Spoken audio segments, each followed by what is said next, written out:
কনের সাজ খুব সুন্দর হয়। যেভাবে দুর্গা প্রতিমা একটু একটু করে সেজে ওঠেন, ঠিক সেভাবেই বাঙালি কনে বিয়েতে পরে লাল বেনারস। হিন্দু ধর্মাবলম্বী মানুষের বিবাহের নানা নিয়ম কানুনের মধ্যে সব থেকে গুরুত্বপূর্ণ অনুষ্ঠান হলো সিঁদুরদান। বিয়ের বর ও কনের জীবনে এই মুহূর্তটি কতটা বিশেষ হয়ে ওঠে, ঠিক তেমনি ফটোগ্রাফাররাও এই সিঁদুরদানের মুহূর্তটাও যতটা সম্ভব সুন্দরভাবে ক্যামেরাবন্দি করার চেষ্টা করতে থাকেন। চলতি কথায় বলা হয়, বিয়েতে সিঁদুরদানের পর মেয়েদের মুখশ্রী নাকি একেবারেই বদলে যায়। সনাতন হিন্দু ধর্ম অনুযায়ী মনে করা হয়, বিবাহিতা মহিলাদের প্রতীক এই সিঁদুর পরলে সেই নারীর স্বামী ও সন্তানের মঙ্গল হয়। সিঁথির সিঁদুরকে অত্যন্ত পবিত্র বলে মনে করা হয়। অনেকেই মনে করেন স্বামী স্ত্রীর বন্ধন রক্ষা করে এই সিঁদুর। তবে বিভিন্ন ধর্মীয় শাস্ত্র অনুযায়ী সিঁদুর না পরলে যে স্বামী সন্তানের অমঙ্গল হবে বা বিবাহিতা মেয়েদের সিঁদুর পরতেই হবে এমন কোথাও লেখা নেই। তবে আমাদের কুসংস্কারে পরিপূর্ণ সমাজে মেয়েদের সিঁদুর পরা নিয়ে অনেক বাঁধা ধরা নিয়ম তৈরি করে দেওয়া হয়েছে। আমাদের আধুনিক সমাজে অনেকে সিঁদুর পরতে না চাইলে তা নিয়ে শুরু হয়ে যায় সমাজের নানা সমালোচনা। তবে বিবাহিতা নারীদের সিঁদুর পরার ক্ষেত্রে কিছু ঐতিহাসিক তথ্য পাওয়া যায়। জানা যায়, হরপ্পা সভ্যতার সময়কাল থেকে এই সিঁদুর পরার নিয়ম চলে আসছে। একবার সিঁদুরদান হয়ে গেলে কোনো মহিলা দ্বিতীয়বার বিয়েতে রাজি হতেন না, ফলে বহু বিবাহ প্রথা বন্ধ হয়। সিঁদুরের লাল রঙের মধ্যে এমন একটা উপাদান থাকে যা মস্তিষ্কে রক্ত সঞ্চালন ঠিক রাখে। নিয়মানুযায়ী কনেকে দর্পণ বা পয়সা দিয়ে সিঁদুর দান করা হয়। বিবাহ বা বিয়ে হলো একটি সামাজিক বন্ধন বা বৈধ চুক্তি, যার মাধ্যমে দুজন মানুষের মধ্যে দাম্পত্য সম্পর্ক স্থাপিত হয়। বিভিন্ন দেশের সংস্কৃতি ভেদে বিবাহের সংজ্ঞার তারতম্য থাকলেও সাধারণভাবে বিবাহ এমন একটি প্রতিষ্ঠান যার মাধ্যমে সামাজিক ও ঘনিষ্ঠ সম্পর্ক স্বীকৃতি লাভ করে। বিবাহ হলো বৈশ্বিক সার্বজনীন সংস্কৃতি। বিবাহ সাধারণত কোনো রাষ্ট্র, কোনো সংজ্ঞা, কোনো ধর্মীয় কর্তৃপক্ষ, কোনো আদিবাসী গোষ্ঠী, কোনো স্থানীয় সম্প্রদায় অথবা দলগত ব্যক্তিবর্গের দ্বারা স্বীকৃত হতে পারে। একে প্রায়শই একটি চুক্তি হিসাবে দেখা হয়। সাধারণত আনুষ্ঠানিকভাবে ধর্মীয় অথবা ধর্ম নিরপেক্ষ আচার অনুষ্ঠানের মধ্য দিয়ে বিবাহ সম্পন্ন করা হয়। বিবাহিক কার্যক্রম সাধারণত দম্পতির মাঝে সমাজ স্বীকৃত বা আইনগত দায়িত্ববোধ তৈরি করে। একটা প্রচলিত প্রবাদ আছে যে স্বামী স্ত্রীর সম্পর্ক জন্ম জন্মান্তরের। ইংরেজিতেও বলা হয় marriage is made in heaven. এগুলো যার যার বিশ্বাসের ব্যাপার। তবে সাদা চোখে কখনোই স্বামী স্ত্রীর সম্পর্ক চিরায়ত নয়। দুজন নরনারী এক ঘরে এক ছাদের নিচে বাস করে সম্পূর্ণ বিশ্বাস ও পরস্পরের মধ্যে বোঝাপড়ার বলে। যে দম্পতির মধ্যে যত ভালো বোঝাপড়া সেই দম্পতি তত সুখী। বিবাহ জীবনচক্রে গুরুত্বপূর্ণ একটি ধাপ। একজন নারী ও একজন পুরুষের যৌথ জীবনের স্বতঃস্ফূর্ত অঙ্গীকার এটি, যে চুক্তির মাধ্যমে দুজন মানুষের মধ্যে সেতুবন্ধন রচিত হয়, তাই বিয়ে। এর দ্বারা মানুষ তার মনের কামনাকে বিধিবদ্ধভাবে পূরণের স্বীকৃতি পায়। দৃষ্টি সংযত রাখা ও উন্নত চরিত্র গঠনের সবচেয়ে কার্যকরী ব্যবস্থা হচ্ছে বিয়ে। জৈবিক চাহিদা পূরণের পাশাপাশি পরহেজগারি ও সুস্থ সংস্কৃতির পূর্ণতায় পৌঁছানোর অন্যতম একটি উপাদান এটি। মাথায় টোপর, পাঞ্জাবি পরে বর তৈরি।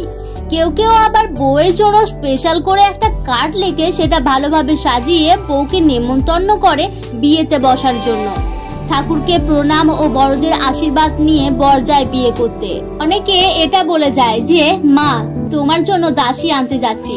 তবে আমার মনে হয় এখনকার কোনো বউ, বর বা শাশুড়ি দাসী চায় না, চায় একটা মেয়ে। তাই সকলেই চায় প্রতিটা শাশুড়ি বৌমা সম্পর্ক যেন মা মেয়ের মতো হয়। দিবস ও রজনী কেটে গেছে শুধু দিন গুনে গুনে, এতদিনে আজ ফাগুন এসেছে জীবনে। হিয়ার দ্বারে আসিব আমি রজনী মাল্য গাথিয়া, থাকিবে তুমি অপেক্ষায় আমারও পথপানে বসিয়া। পুষ্পরথে যাইব আমি দেখিব তোমারও বদন, ক্ষণিকের শুভ দৃষ্টি হলেও হয়ে গেছে মনের মিলন। কথায় আছে জন্ম মৃত্যু বিয়ে, তিন বিধাতা নিয়ে।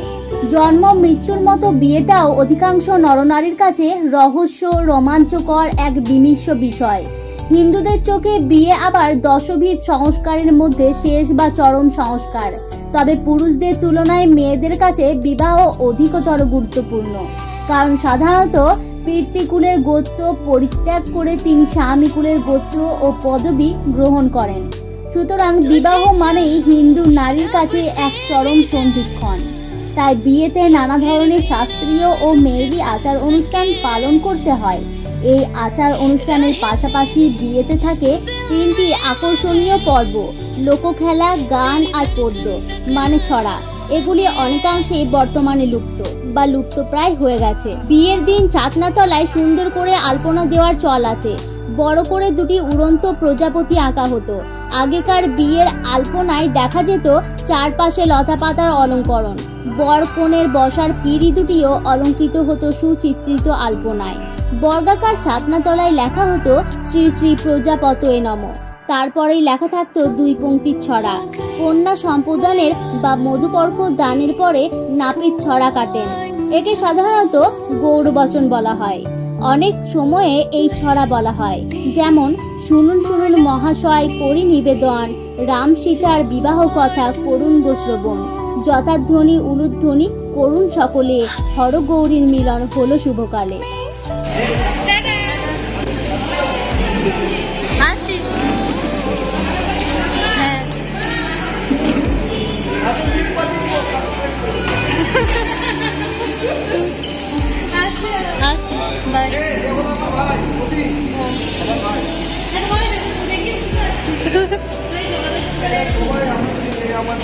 দাদার ছেলে,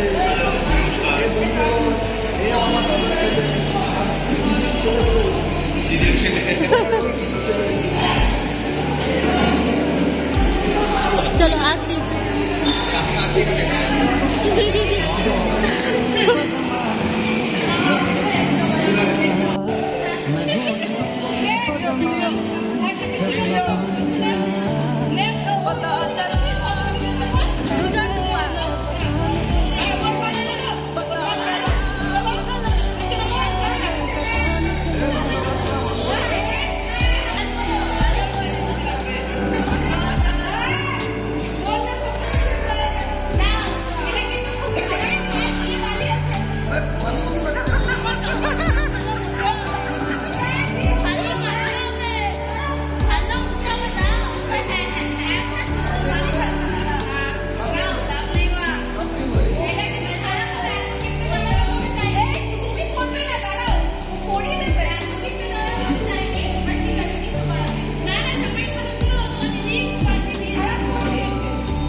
জামাই কিন্তু